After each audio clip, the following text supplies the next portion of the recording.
Hi guys, it's Charisma here again today. Good morning, God bless. I want to start out with a scripture today, but I also want to speak about or speak upon how the enemy Satan seems to come at us at our weakest time. The scripture for today is after fasting 40 days and 40 nights, he was hungry. The tempter came to him and said, "If you are the Son of God, tell these stones to become bread." Jesus answered, "It is written, man shall not live on bread alone, but on every word that proceeds from the mouth of God." So I want to talk about, and I hope you can understand and explain it correctly, about postpartum depression and postpartum psychosis. Most of the time, when a woman is pregnant and has or have no support, things seem to occur that could be prevented. And I want to speak about a young lady, a few of them, that one in general that had put the children in the car. She just had two younger children and just had a baby. She put the children in the car, and she put the car in drive. Well, she put the car in drive, and she got out and she let the car go into the bay. Needless to say, all three of the children had drowned. She was saying that she had her voices that had instructed her to carry this action out.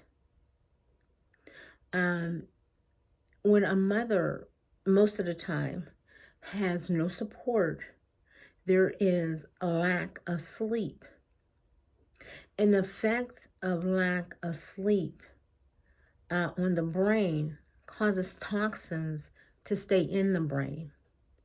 In the lymphatic system, the effectual cleaning system does not cleanse the brain. And then you have the cortisol, the stress hormone, that is also accumulating all through the body. So you have the toxins in the brain and the stress hormone, cortisol, that is affecting the whole body. So when you have these two working together, it can cause psychosis. That's the psychological term. It causes psychosis, which you can hallucinate and hear voices, which may or may not been her cause.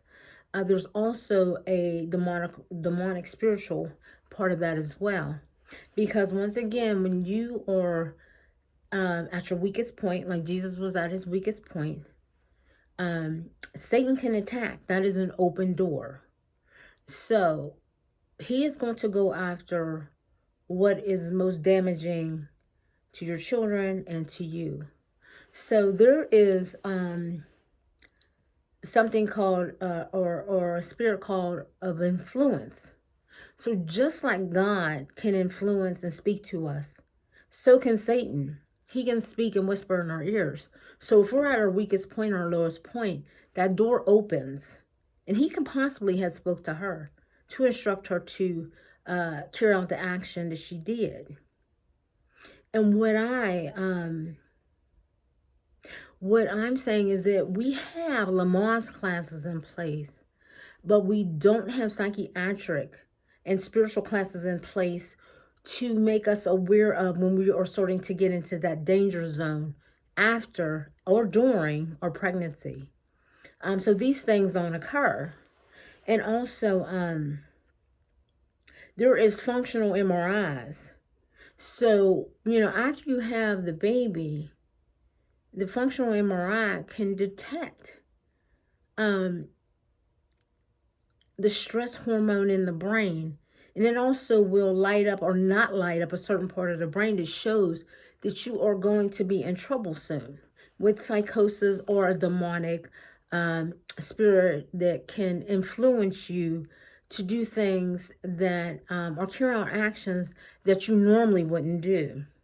So when if we can start putting these things in place, a lot of these things like women harming their children possibly wouldn't occur. And as far as the spiritual demonic, there's prayer. Of course, you can pray over yourself and have someone pray over you during the time of pregnancy and after. And what I also don't understand is that during pregnancy and afterwards, where's the support? Where is the midwife?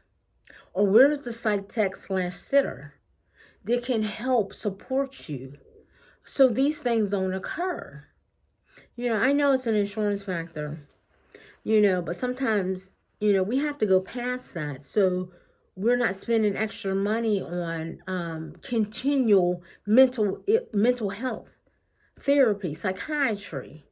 So I just wanted to put that out there, that I think that we should definitely have things put in place during the duration of the pregnancy, and 3 to 6 months afterwards.